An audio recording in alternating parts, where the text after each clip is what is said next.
Hello everyone, তোমরা সকলে কেমন আছো বলো? আশা করি প্রত্যেকে ভীষণ ভালো রয়েছো।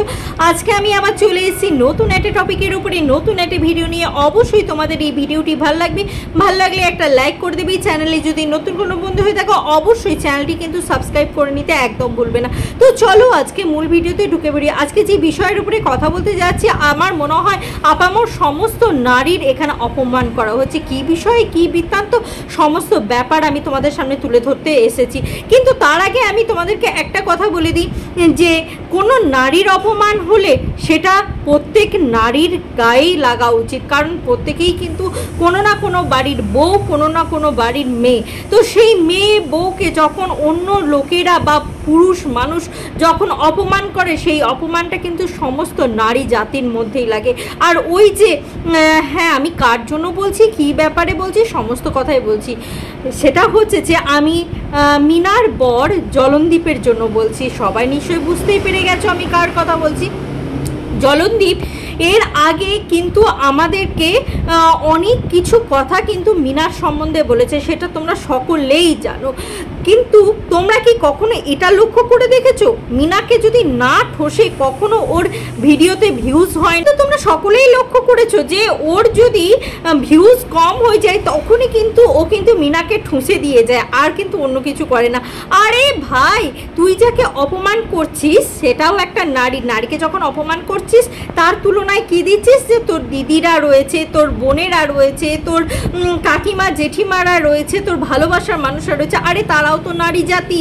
তুই একটা নারী জাতকে ওপরে তুলছিস আর একজনকে নিচেতে নামাচ্ছিস। তুই তো সমান সমান কিছুই করতে পারছিস না ভাই। তুই তো নিজেই অপমান করে দিচ্ছিস নারী জাতিকে।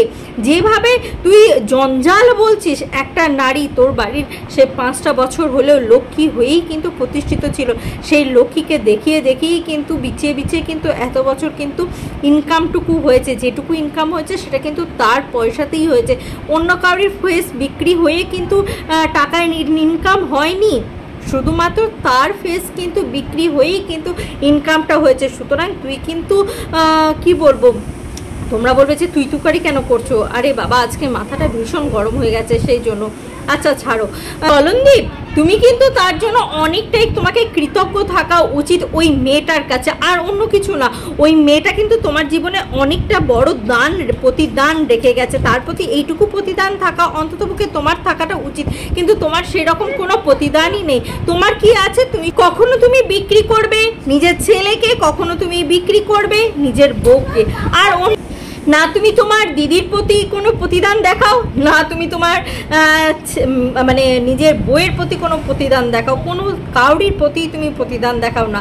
উপরন্তু তুমি কি করছো, তুমি তোমার দিদিদেরকে, মানে তোমার পাতানো দিদিদেরকে, কাকিমাদেরকে, জেঠিমাদেরকে, বুনিদেরকে ওপরে তুলছো। সত্যিই কি সেটা তুমি করার যোগ্য? হ্যাঁ, কেন করছো বলো তো?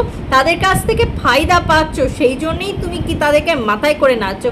আর যেদিন ফায়দা পাবে না, সেই মানুষগুলো যখন সত্যি কথা বলতে লাগবে, সেই মানুষগুলো যখন সত্যটাকে দেখে সত্য বলতে শিখবে, যেদিন পা চাটাটা বন্ধ করে দেবে না, সেদিন কিন্তু তোমার উচিত শিক্ষা হবে, আর কোনো কিছু না।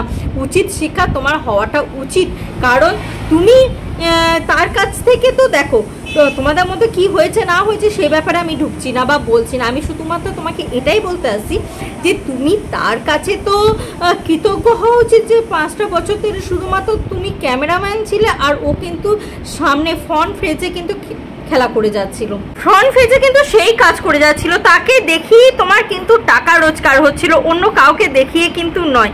এরপরে আসি বাড়ির পরিবেশ নিয়ে। বাড়ির পরিবেশ নিয়ে অনেকে অনেক কথা বলছে। আমি বলি মিনা, তোমার এই কথাটা শুনে রাখা উচিত। তোমার বাড়ির পরিবেশে লুডো খেলা হয়, তাই জন্য তোমার বাড়ির পরিবেশ খারাপ। তোমার বাড়ির পরিবেশে শুধু খাওয়া পড়া ঘুম এই সমস্ত হয়, এই জন্য তোমার বাড়ির পরিবেশ খারাপ।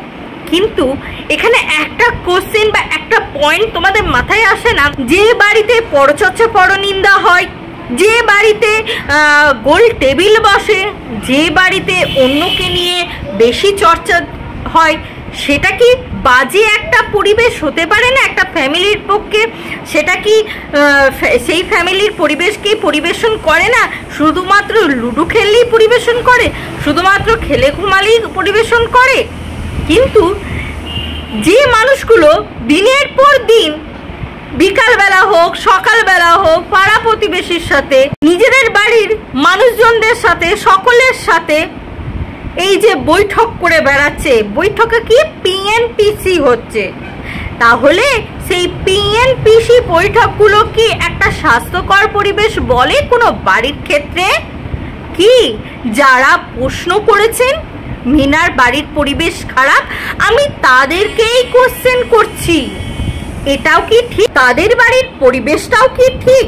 একটু আপনারা দর্শক তো, আপনারা চিন্তা করে দেখবেন, আপনারা বিচার বিবেচনা করবেন, আপনারা তার উত্তর দেবেন, আপনারা ভেবে চিন্তে আপনারাই উত্তর দিন। সত্যি কি ঠিক এই পরিবেশগুলো? আমার তো মনে হয় না যে ফ্যামিলিতে বা যে পরিবারে বা যেই বাড়িতে এরকম পিএনপিসি হয় তারা অন্তত পক্ষে উন্নত চিন্তা ভাবনার, এটা আমার মনে হয় না। দর্শক, এরপর তো আপনাদের ডিসিশন, আপনারা অবশ্যই কমেন্ট বক্সে জানাবেন এবং আপনাদের মূল্যবান মতামত জানাতে একদম ভুলবেন না। যারা এখনো অবধি আমার চ্যানেলটিকে সাবস্ক্রাইব করেননি চটপট সাবস্ক্রাইব করে নেবেন আর সাথে থাকা বেল আইকনটা ক্লিক করে নেবেন যাতে অল অপশনটা অন হয়ে যায়, যাতে আমি যখনই কোনো ভিডিও দিই সবার ফার্স্ট তোমরা যেন দেখতে পাও। আর যে কথাটাই আমি বলতে ভুলে গেছিলাম, টিনার সাথে সেবক দাদার সম্পর্ক জুড়ে দিচ্ছে। হ্যাঁ সত্যি প্রমাণ এটা যে সেদিনকে সেবক দাদা ওকে বোন হিসাবে বলল, ওকে দাদা হিসাবে বলল, সেটা সেই প্রমাণ ওরা দেখছে না, কিন্তু ওরা একটা নারীর ওপরে কিভাবে লাঞ্ছনা গঞ্জনা দিয়ে যাচ্ছে, একটা নারীর ওপরে কিভাবে অপমানজনক কথা দিয়ে যাচ্ছে। হ্যাঁ আমি মানলাম আপনার স্ত্রী ফন্দীপ, জলনদীপ, আপনার স্ত্রী খারাপ কাজ করেছে, তা বলে তাকে এতটাও লাঞ্ছনা করার অধিকার আপনারও থাকে না। আপনি যখন লাঞ্ছনা করতে পারছেন না তখন লোকজন দিয়ে লাগিয়ে দিয়ে আপনি মানে লোকজনের আপনার লোকজনরাই বলছে, আপনার লোকজন বলছে মানে আপনার দ্বারাই হচ্ছে।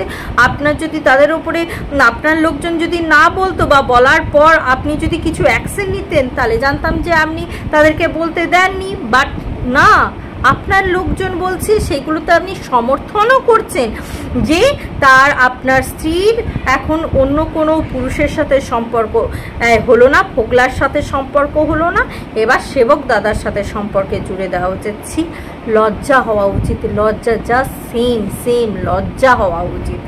লজ্জা, আপনাদের তো লজ্জা বলে কোনো কিছু নেই। একটা নারীকে নিচে নামাতে এতটাও নিচে নেমে যাওয়া উচিত নয়।